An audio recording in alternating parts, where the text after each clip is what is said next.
Hello friend, कैसे हैं आप लोग। तो आज की हम वीडियो में बात करने वाले हैं। आज की क्लास में हम चालू करेंगे क्लास सेवेंथ की, जो हमारे पास ज्योग्राफी है। आज हम सेवेंथ क्लास की ज्योग्राफी का चैप्टर 1, जिसका नाम है पर्यावरण। आज हम इसी टॉपिक के ऊपर विस्तार से बात करने वाले हैं। जब हम बात करते हैं पर्यावरण के बारे में, तो ये पर्यावरण क्या होता है।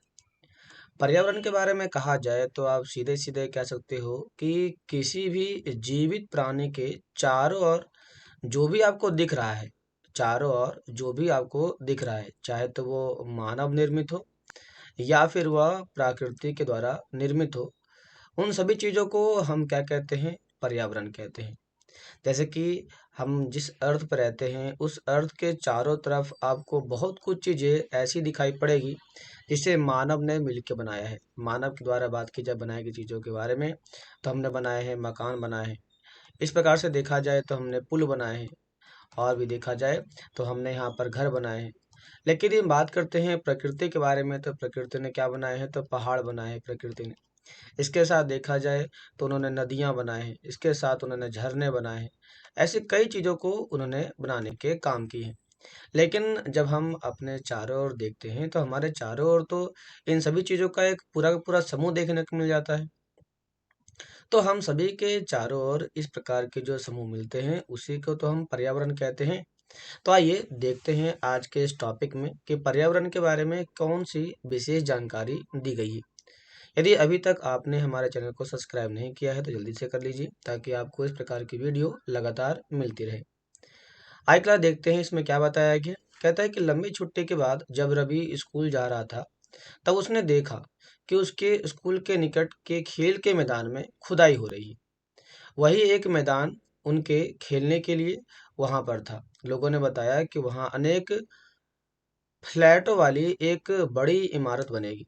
जब रवि को समझ में आया कि मुलायम घास, गेंद के फूल एवं तितलियां वाला विशाल मैदान अब हमेशा के लिए नष्ट हो चुका है, तो उसकी आंखों में आंसू झलकने लगे। उसने ये बात अपने सहपाठियों को बताई। सुबह की सभा में प्रधानाचार्य ने भी बहुत उदासी से कहा, देखो कैसे हमारा पर्यावरण बदल रहा है। तो क्लास ध्यान देना, पर्यावरण क्या हो रहा है, बदल रहा है।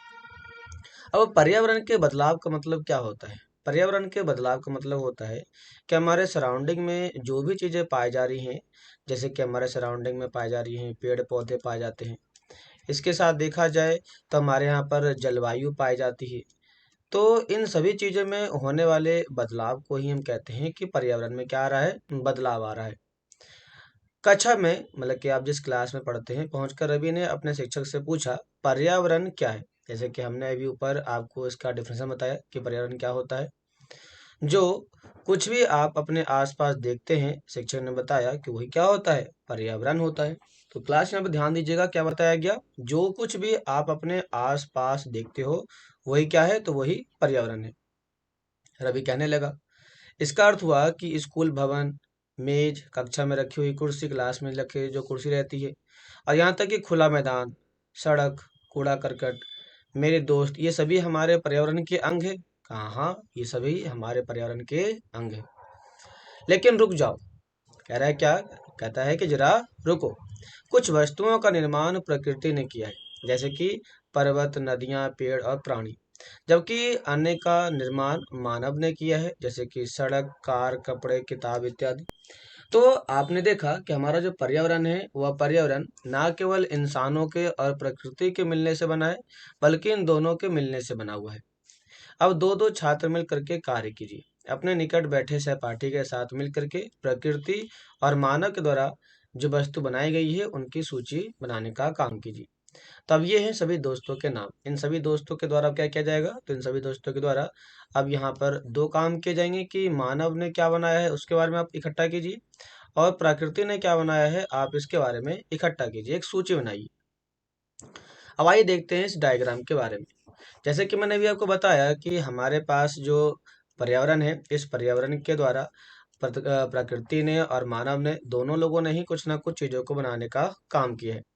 जब बात करते हैं प्रकृति के बारे में, तो प्रकृति ने हमारा वायुमंडल बनाया है, जलमंडल बनाया है और स्थलमंडल बनाया है। और इसके साथ साथ हमारे प्रकृति ने जैव मंडल को भी बनाने का काम किया है। लेकिन मानव की बात करते हैं तो उसने इमारत बनाई है, पार्क बनाए हैं, पुल बनाए हैं, सड़कें बनाई है, स्मारक बनाए हैं और उद्योग भवनों को बनाने का काम किया है। अभी देखो क्लास, ध्यान देना कि अब मानव की बात करते हैं तो मानव क्या है? तो मानव एक व्यक्ति हो सकता है। व्यक्ति जब कई सारे लोग मिल जाते हैं तो एक परिवार बन जाता है, और जब कई सारे परिवार मिलते हैं तो एक समुदाय बन जाता है। अब जब समुदाय बनते हैं तो समुदाय के अपने अपने क्या होते हैं? धर्म होते हैं। इनके सिखाने वाले शिक्षक होते हैं। इनको चलाने के लिए आर्थिक गतिविधियां होती हैं, और ये अपने आर्थिक गतिविधियों को कंट्रोल कर सके इसके लिए उनकी पॉलिटिकल सिचुएशन होती है जहां पर वो रह करके कंट्रोल करते हैं। तो मानव जो होता है वो इन सभी चीजों के घटकों से मिलकर के बना हुआ होता है। ये होते हैं हमारे पर्यावरण के घटक। तो पर्यावरण के आपके पास तीन घटक हो गए। पहला है प्रकृति हो गया, दूसरा हो गया मानव निर्मित, और तीसरा हो गया मानव। ये तीन प्रकार के घटक आपको यहाँ पे देखने को मिल जाते हैं। अब आइए बात करते हैं यहाँ पर दो चीजों के बारे में। पहले बात आती है जीवीए और दूसरा आता है अजीवीए। जैसा कि सेंटेंस है समझ में आ रहा है, जीवीए का मतलब होता है जिसमें क्या हो? जिसमें जीवन हो। और अजीव का मतलब होता है जिसमें कि जीवन आपका न हो। तो जिसमें जीवन ना हो उसे अजीवीय कहते हैं। जैसे कि स्थल, और जिसमें जान होता है, जीवन होता है, उसे हम जीवीय कहते हैं। जैसे कि पादप और जंतु। पादप का मतलब होता है प्लांट, जो आप पौधा देखते हैं ना, उसी को आप कहते हैं पादप भी कह सकते हैं आप उसे। इसीलिए हम प्राकृतिक पर्यावरण में परिवर्तन करते हैं और कभी कभी उसे नष्ट भी कर देते हैं। ऊपर के वार्तालाप से आप समझ गए होंगे कि किसी भी जीवित प्राणी के चारों ओर पाए जाने वाले लोग, स्थल, वस्तुएं, प्रकृति को पर्यावरण कहते हैं। यह प्राकृतिक एवं मानव निर्मित परिघटनाओं का मिश्रण होता है। प्राकृतिक पर्यावरण में पृथ्वी पर पाए जाने वाली जीवीय और अजीवीय दोनों ही परिस्थितियां सम्मिलित होती है। जैसा कि यदि आप इस मैप में देखेंगे, इस डायग्राम में देखेंगे, तो इस डायग्राम में आपको दो प्रकार की चीजें मिल जाती है। इसमें से एक तो आपको मिलेगा जो जीवित है, जबकि दूसरा वो मिलेगा जो अजीवित है, मतलब कि जिसके अंदर जान है ही नहीं। तो इन दोनों ही प्रकार की चीजें आपको यहाँ पर देखने को मिल जाती है। जैसे कि यदि आप देखेंगे तो यहाँ पे पेड़ पौधे मिल रहे हैं जो जीवित है, लेकिन दूसरी ओर यदि आप देखते हैं तो आपको मिल जाते हैं इमारतें जो जीवित नहीं, कभी बढ़ नहीं सकते। तो ऐसे दोनों ही चीजें आपको यहाँ पर देखने को मिल जाती है, और इन दोनों से ही क्या मिलके बनता है? तो हमारा पर्यावरण मिलके बनता है। आगे यहाँ पे कहता है कि जबकि मानवीय पर्यावरण में मानव की परस्पर क्रियाएं, उनकी आर्थिक उनकी गतिविधियां एवं उनके द्वारा बनाई गई रचनाएं भी शामिल होती है। तो उनकी गतिविधियां मतलब कि वो कौन कौन से काम करते हैं, और उनके रचनाएं उनके द्वारा क्या क्या बनाई जाती है, इन दोनों को ही इसके अंदर शामिल करते हैं। गतिविधियों की बात करें तो यहाँ पर ये लोग कई सारे काम करते हैं। रचनाएं की बात करते हैं तो ये कई सारे लोग क्या करते हैं? तो बनाने का काम करते हैं। तो ये लोग बनाते हैं और ये लोग कुछ कार्य करते हैं। इन दोनों ही चीजों को हम पर्यावरण में शामिल करते हैं। अब आइए बात करते हैं प्राकृतिक पर्यावरण के बारे में। लेकिन सबसे पहले जानते हैं कि पर्यावरण यानी इन्वायरमेंट जो शब्द है वो कहाँ से निकल करके आता है। जो पर्यावरण शब्द है ये फ्रेंच से मिलके बना हुआ है। फ्रेंच शब्द का एनवायर इनवायरर इन्वायरन शब्द से ये मिलके बना हुआ है, जिसका अर्थ होता है पड़ोस। जिसका अर्थ होता है पड़ोस, मतलब कि जो हमारे पड़ोस से जुड़ा हुआ होता है उसी को आप पर्यावरण कहते हैं। आइए देखते हैं कहता है क्या प्राकृतिक पर्यावरण के बारे में। कह रहा है कि भूमि, जल, वायु, पेड़ पौधे, जीव जंतु मिलकर प्राकृतिक पर्यावरण बनाते हैं। स्थल मंडल, जल मंडल, वायुमंडल एवं जैव मंडल से आप पहले भी परिचित होंगे, क्योंकि आपने इसके बारे में पहले भी क्या कर रखा होगा? तो पढ़ रखा होगा कि जैव मंडल, स्थल मंडल, वायुमंडल क्या होता है। आइए अब हम इनके संबंध में कुछ और तथ्यों की जानकारी प्राप्त करते हैं। पृथ्वी की ठोस प्रपटी या कठोर ऊपरी परत को स्थल मंडल कहा जाता है। जैसे कि यदि हम बात करते हैं इस पृथ्वी के ऊपर वाले भाग के बारे में, तो ये जो ऊपर का भाग होता है ना, जिस पर हम लोग रहने का काम करते हैं, तो जिस पर हम रहते हैं उसी को आप कहते हैं स्थल मंडल कहते हैं। उसी को आप क्या कहते हैं? स्थल मंडल कहते हैं। इसके समझने के लिए आप इस डायग्राम को समझ सकते हैं। जैसे कि ये आप जमीन देख रहे हैं, तो जमीन के इस वाले भाग पर हम लोग रहने का काम करते हैं, उसी को आप स्थल मंडल कहते हैं। कह रहा है कि ये चट्टानों और खनिजों से मिलकर बना होता है। चट्टानों और खनिजों से, क्योंकि जब बात करते हैं आप पृथ्वी के बारे में तो इसके नीचे कई सारे चट्टान पाए जाते हैं, जैसे कि आपको इसके अंदर 3 प्रकार की चट्टानें पाई जाती हैं। इसे आप कहते हैं आग्नेय चट्टान कहते हैं, दूसरा कहते हैं अवसादी चट्टान कहते हैं। इसके साथ साथ देखा जाए तो इसे हम कहते हैं क्या, रूपांतरी चट्टानें भी कहते हैं। तो इस प्रकार के हमें कई सारी चट्टानें पाई जाती हैं। लेकिन यदि बात करते हैं यहाँ पे खनिज के बारे में, तो यहाँ पर हमें पाया जाता है लोहा पाया जाता है, यहाँ पे हमें तांबा पाया जाता है। तो ऐसे कई सारी हमारे पास खनिजें पाई जाती है। एवं मिट्टी की पतली परत से ढका होता है। जो आप ऊपर का भाग देख रहे हैं, इसके अंदर कई सारी क्या होती है, मिट्टी पाई जाती है। तो इस प्रकार के जो चीजें होती हैं उसी को हम कहते हैं स्थल मंडल कहते हैं। कहता है कि यहाँ पर पहाड़ होते हैं, पठार होते हैं, मैदान होते हैं, घाटियां होती हैं। यहाँ पर विभिन्न प्रकार की स्थलाकृतियां विषम धरातल पर पाए जाते हैं। जैसे कि आप यदि अर्थ पे देखेंगे तो अर्थ पे कहीं पे आपको पहाड़ मिल जाएगा, कहीं पे आपको पठार मिल जाएगा, तो कहीं पर आपको मैदान मिल जाएगा प्लेन एरिया, तो कहीं पर आपको यहाँ पर नदियाँ मिल जाएगी, तो कहीं पर आपको पहाड़ के बीच वाले पार्ट में घाटियाँ मिल जाती हैं। ऐसे कई जगहों पर आपको स्थल के ऊपर की प्रकृति देखने को मिल जाती है। ये स्थलाकृतियाँ महाद्वीप के अलावा महासागर के सतह पर भी पाई जाती है। मतलब ये हुआ मतलब ये हुआ कि जो हमारे लैंड के ऊपर पाया जा रहा है, वही हमारे ओशन के फ्लोर पर भी पाया जाएगा। तो ओशन का फ्लोर और जो लैंड का फ्लोर है, उन दोनों के ऊपर ही सेम प्रकार की आकृति, सेम प्रकार के स्ट्रक्चर पाए जाते हैं। इससे समझ में ये आता है कि जिस प्रकार का स्ट्रक्चर हमारे अर्थ के ऊपर जिस पर हम रहते हैं उस पर दिखाई पड़ता है, ठीक उसी प्रकार का स्ट्रक्चर हमें ओशन के अंदर भी देखने को मिल जाता है। कह रहा है स्थल मंडल वह क्षेत्र है जो हमें वन देता है, कृषि एवं मानव बस्तियों के लिए भूमि देता है, पशुओं को चराने के लिए घास का मैदान प्रदान करता है, और ये खनिज संपदा का भी एक मुख्य सोर्स है।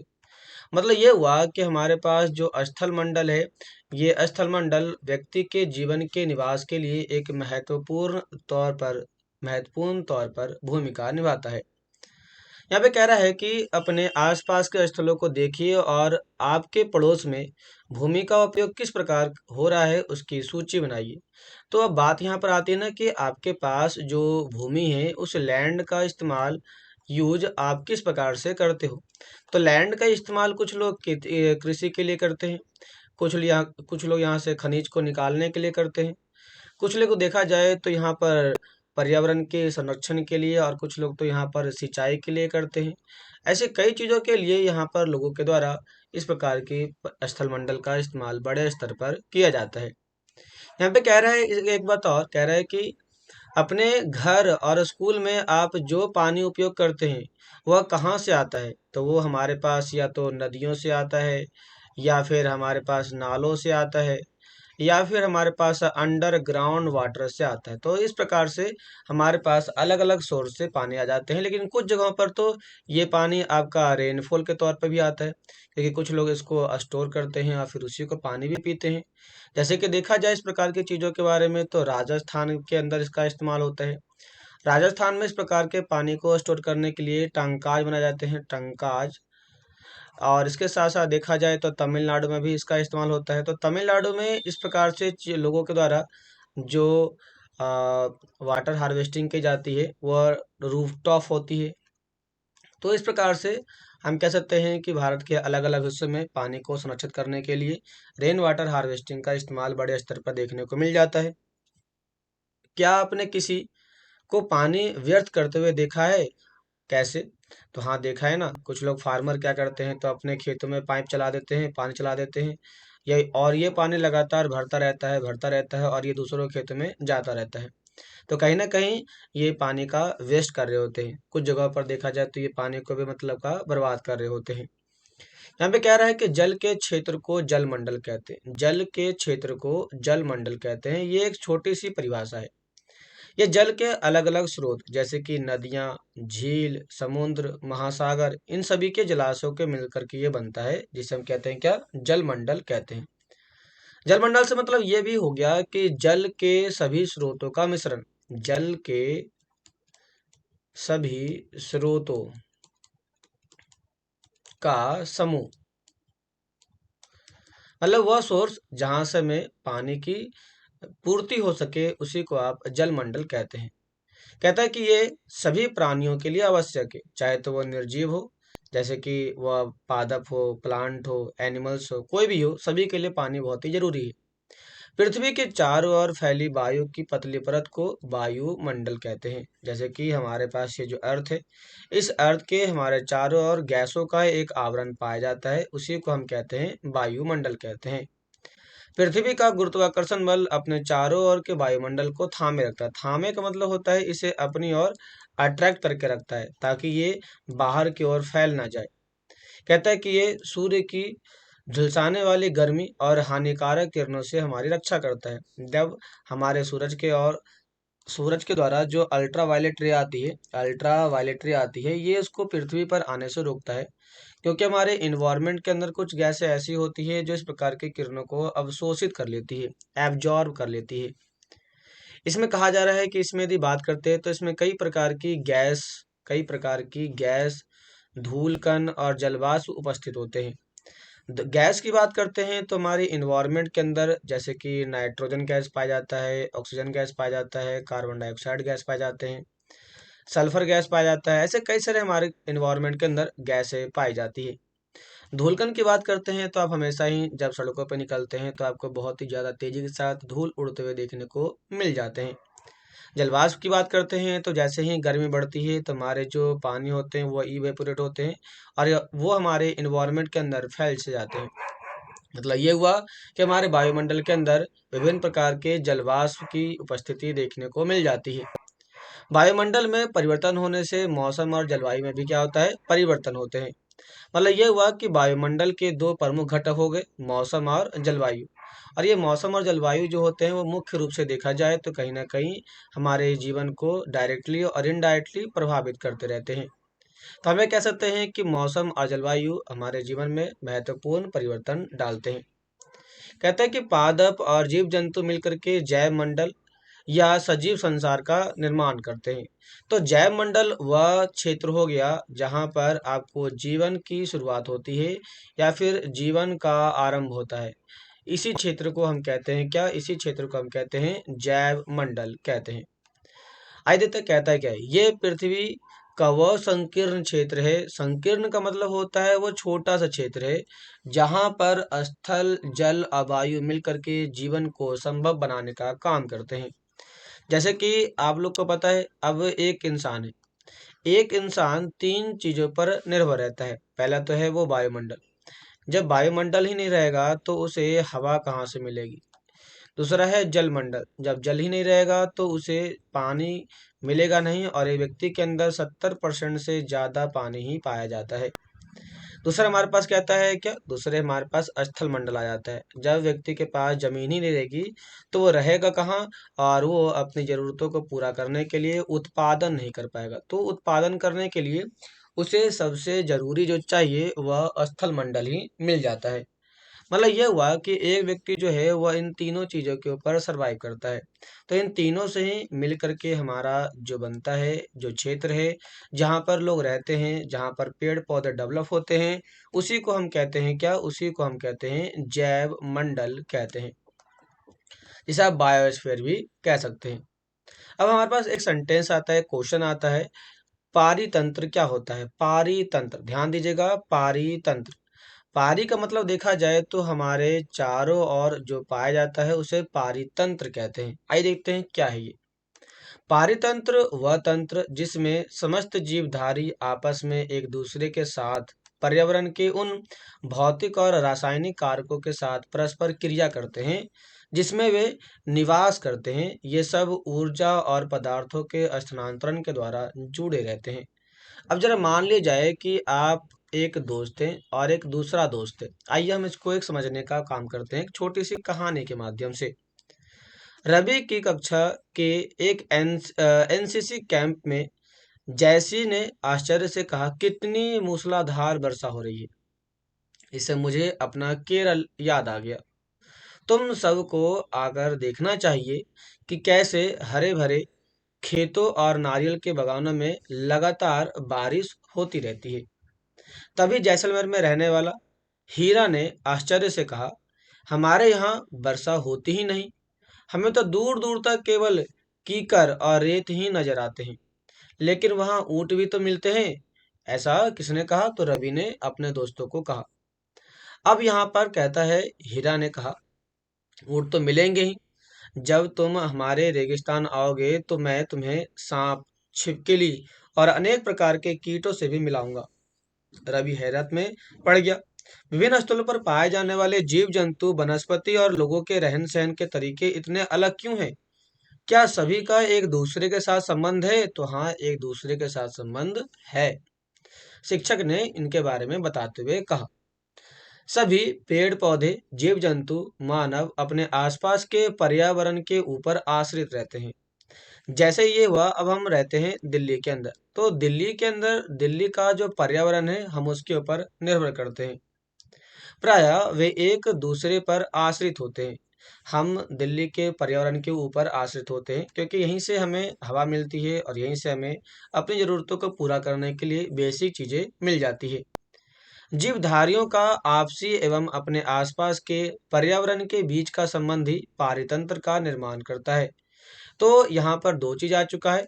यहाँ पे कह रहा है क्या? जीवधारियों के आपसी एवं आसपास के पर्यावरण के साथ संबंध, मतलब कि एक व्यक्ति का दूसरे व्यक्ति के साथ और इसके साथ साथ दूसरे व्यक्ति का हमारे पर्यावरण के साथ जो संबंध होता है उसी को हम कहते हैं क्या? उसी को हम कहते हैं यहाँ पर पारितंत्र कहते हैं। पारितंत्र कहते हैं। अधिक वर्षा वाले वन, घास स्थल, रेगिस्तान, पर्वत, झील, नदी, महासागर और छोटे से ताल का भी एक पारितंत्र हो सकता है। क्या आपको लगता है कि जिस पार्क में रवि एवं उसके मित्र खेलते थे वह भी एक पारितंत्र बनाता था? तो हाँ, बनाता था, क्योंकि वहां पर भी आपको इन तीनों ही चीजें देखने को मिल जाती है। आइए बात करते हैं मानवीय पर्यावरण क्या होता है। कह रहा है कि मानव अपने पर्यावरण के साथ पारस्परिक क्रिया करता है और उसमें अपनी आवश्यकता के अनुसार परिवर्तन करता है। प्रारंभिक मानव ने स्वयं को प्रकृति के अनुरूप बना लिया था। प्रारंभिक मानव का मतलब होता है जब पृथ्वी की शुरुआत हुई थी और उसमें जब मानव का रहना चालू हुआ था, तो मानव के रहने के बारे में बात कर रहा है कि मानव के रहने की शुरुआती टाइम में बात कर रहा है कि उसने अपने आप को पृथ्वी के अनुरूप, प्रकृति के अनुरूप बना लिया था। उसका जीवन सरल था, आसपास की प्रकृति से अपनी आवश्यकताएं पूरी हो जाती थी। समय के साथ कई प्रकार की आवश्यकताएं बढ़ी। मानव ने पर्यावरण के उपयोग और उसमें परिवर्तन करने के कई तरीके सीख लिए गए, क्योंकि जैसे जैसे मानव आगे बढ़ता गया उसने आग का आविष्कार कर लिया। उसने थोड़ा सा और आगे बढ़ा तो उसने चाक का इस्तेमाल कर लिया, मतलब कि चक्के का इस्तेमाल कर लिया। इस प्रकार से देखते जाएं तो आपको समझ में आएगा कि मानव के द्वारा कई प्रकार के बड़े बड़े आविष्कार किए गए। उसने फसल उगाना सीख लिया, पशु को पालना सीख लिया, अस्थायी जीवन जीना सीख लिया। पहिए का आविष्कार हुआ, आवश्यकता से अधिक अन्न का उत्पादन करना चालू किया। इसी के साथ यहाँ पे चालू होता है वस्तु विनिमय प्रणाली। वस्तु विनिमय प्रणाली का विकास हुआ। अब ये होता है क्या? यह वस्तुओं की अदला बदली का व्यापार होता है जिसमें धन का प्रयोग नहीं होता। आज भी आप अपने आस पड़ोस के साथ, आप अपनी मम्मी को देखते होंगे कि हमारे आस पड़ोस में छोटे मोटे सामान को लेन देन करके ही काम चला लेते हैं। जैसे कि यदि आपके घर में कुछ सामान घट रहा है तो आप जाते हैं और पड़ोसी से मांग लेते हैं। तो वहां पर आप जो विनिमय कर रहे हैं, लेन देन कर रहे हैं, एक्सचेंज कर रहे हैं, वह वस्तु के आधार पे कर रहे हैं, ना कि पैसे के आधार पे कर रहे हैं। कह रहा है कि व्यापार आरंभ हुआ और वाणिज्यिक का विकास हुआ। वाणिज्य का मतलब होता है आपने कमर्शियल सेक्टर का डेवलपमेंट करना चालू कर दिया। इसी के साथ चालू होता है इंडस्ट्रियल रेवोल्यूशन, औद्योगिक क्रांति। बड़े पैमाने पर उत्पादन चालू हो जाते हैं और परिवहन तेज गति से चालू हो जाता है। सूचना की क्रांति से पूरे विश्व में संचार सहज और द्रुत गति से होने लगा। द्रुत का मतलब होता है फास्ट, बहुत ही तेजी के साथ होने लगा। आज आप देखेंगे तो आज अपने आसपास की चीज़ों को काफ़ी कम टाइम इस्तेमाल करके ही आप बहुत सारा इंफॉर्मेशन गेन कर सकते हैं। क्या आप जानते हैं कि आप गर्मी में रसीला तरबूज, सर्दी में भुनी हुई मूंगफली खाया क्यों पसंद करते हैं? प्रकृति एवं मानवीय पर्यावरण के बीच सही संतुलन होना बहुत ही ज़्यादा जरूरी है। मानव को पर्यावरण के साथ समरसता में रहना और उसका उपयोग करना सीखना चाहिए। ये समरसता क्या होता है? मतलब ये हुआ कि जितना आप पर्यावरण से लेते हैं आपको भी पर्यावरण के प्रति उतना ही काम करना पड़ेगा। कह रहा है यहाँ पर आगे कि रवि की कक्षा में मिजोरम की एक लड़की नूरी रहती है। वह अक्सर अपने स्थान की हरियाली की बात करती है। खेल का मैदान नष्ट होने के कारण रवि की उदासी देखकर नूरी ने उसे आने वाली छुट्टियों में अपने घर मिजोरम आने को कहा। रवि के शिक्षक ने सभी बच्चों से कहा कि छुट्टी में वे जिन स्थानों पर जाएंगे वह भूदृश्य मतलब कि वहाँ का लैंडफॉर्म, घरों और लोगों के क्रियाकलाप का चित्र बना करके लाएंगे कि वहाँ के लोग क्या करते हैं, किस प्रकार से रहते हैं, उनका घर कैसा होता है, वहाँ के नेचर कैसे होते हैं, वहाँ की प्रकृति कैसी होती है। इन सभी चीज़ों के बारे में आप देखेंगे और लिख करके लाएंगे। यहाँ पर आपको कहा जा रहा है कि अपने पड़ोस के किसी बुजुर्ग व्यक्ति से बात करें और निम्न जानकारी को प्राप्त करें। जब वे अपनी उम्र के थे मतलब कि जब वो 14-15 या फिर 7-8 साल के थे, तब उनके आसपास कैसे पेड़ थे? उस समय के घर के अंदर खेले जाने वाले खेल कौन-कौन से होते थे? उस समय उनका पसंदीदा फल क्या था? गर्मी और सर्दी का मौसम वे कैसे बिताया करते थे? प्राप्त जानकारी को दीवार, बुलेटिन बोर्ड पर चिपकाने का काम करें या फिर उसको दिखाएं, ताकि लोगों को समझ में आए कि प्राचीन टाइम में लोगों की स्थिति किस प्रकार से थी। तो क्लास आज का टॉपिक खत्म होता है। इसी के साथ आपके सामने कुछ क्वेश्चन मैं छोड़े जाता हूँ ताकि आप इसको बनाइए और मुझे कमेंट बॉक्स में इसका आंसर जरूर दीजिए। यदि ये वीडियो आपको अच्छा लगा हो तो वीडियो को सब्सक्राइब करें, लाइक करें और भी अपने दोस्तों के साथ शेयर करें। तो आज के लिए इतना ही, मिलते हैं नेक्स्ट क्लास में, तब तक के लिए धन्यवाद।